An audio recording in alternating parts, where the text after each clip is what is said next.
Today, we're diving into the ancient world of China to uncover the extraordinary story of Zhuanzhu, a man who lived over 2,500 years ago, butcher-turned-assassin, who transformed the kingdom he lived in into a superpower.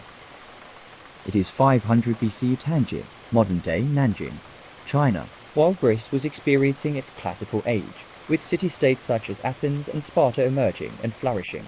China saw Confucius bringing his teachings, forming the foundation for a new philosophy that would influence China for generations to come. Zhuanzhu was living in the Chunhui, or the spring and autumn period, one of the most turbulent times in Chinese history.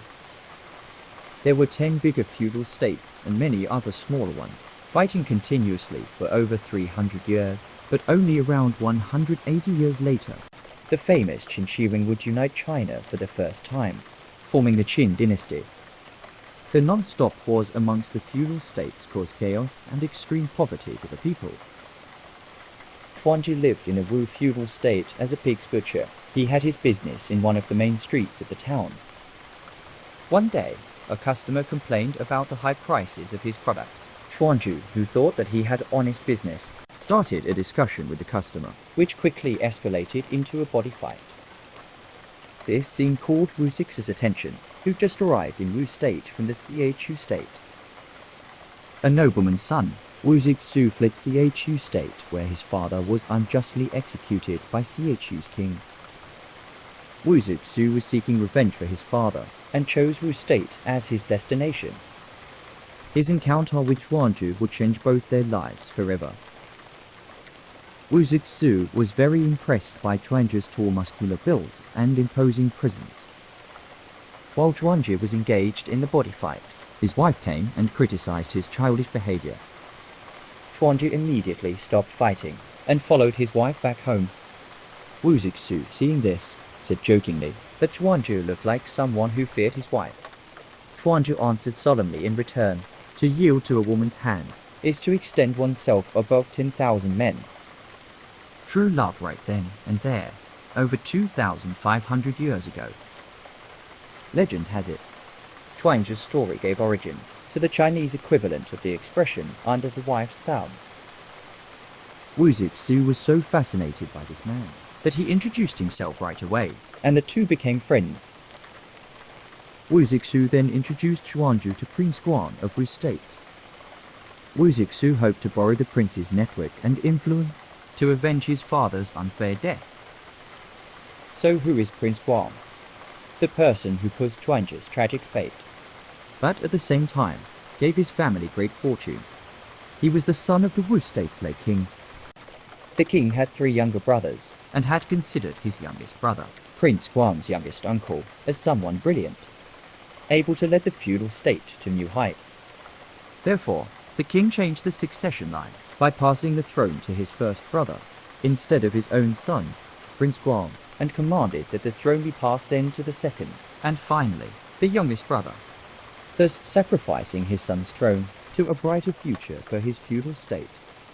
However, when the time came for the third brother to take the throne, he refused to do so, and preferred to have a normal life instead. Maybe he was the true wise man, just like Prince Guan's father thought. To Prince Guan's anger, the people of Wu state made the second brother's son the new king. Prince Guan felt that he should have been the legitimate heir to the throne when his younger uncle refused to take it. It was at this crucial moment that Zhuanzhu the butcher appeared. Prince Guan treated Zhuanzhu as his most esteemed guest, showering him with feasts and comfort. Zhuanzhu was eternally grateful to those gestures, as he was living a poor life as a pig butcher in a disturbing time. He pledged his loyalty to Prince Guan, and vowed to do anything for him. In the meantime, Prince Guan never abandoned the idea of getting the throne back. Finally, in 516 BCE, his chance arrived. The king of feudal state Chu had died, and the current Wu state's king, Prince Guan's cousin, took this chance to attack Chu. However, his army got besieged by Chu soldiers. Thus, Wu state also saw itself in a vulnerable position. Prince Guan seized this opportunity and asked for Zhuanzhu's help to assassinate Guan's cousin, the current Wu state's king. Prince Guan kneeled down to Zhuanzhu and said, My body is your body. I will take care of your family after your passing. As they both knew that once accepted, Zhuanzhu would be embarking on a suicidal mission. Zhuanzhu was ready to take on the mission, but there was one obstacle standing in his path: the unwavering duty to care for his aging mother. As a devoted son following Confucius' teachings, Zhuanzhu couldn't abandon his responsibilities.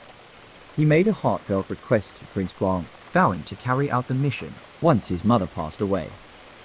Tragically, his mother, willing to help her son, made the ultimate sacrifice by taking her own life, freeing Zhuanzhu from his filial duties.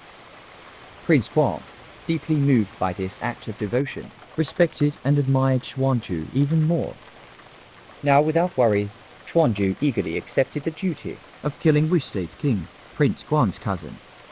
After his mother sacrificed her life for him, Zhuanzhu knew he could not fail the mission. He learned from Prince Guang that the king loved to eat grilled fish. He traveled for almost 2 weeks to Tai Lake, where he spent 3 months learning the art of grilling fish. The next step was to create the opportunity for the assassination. One day in April 516 BCE, Prince Guang laid an ambush with armored soldiers in his basement and invited Wu's king for a banquet in his place.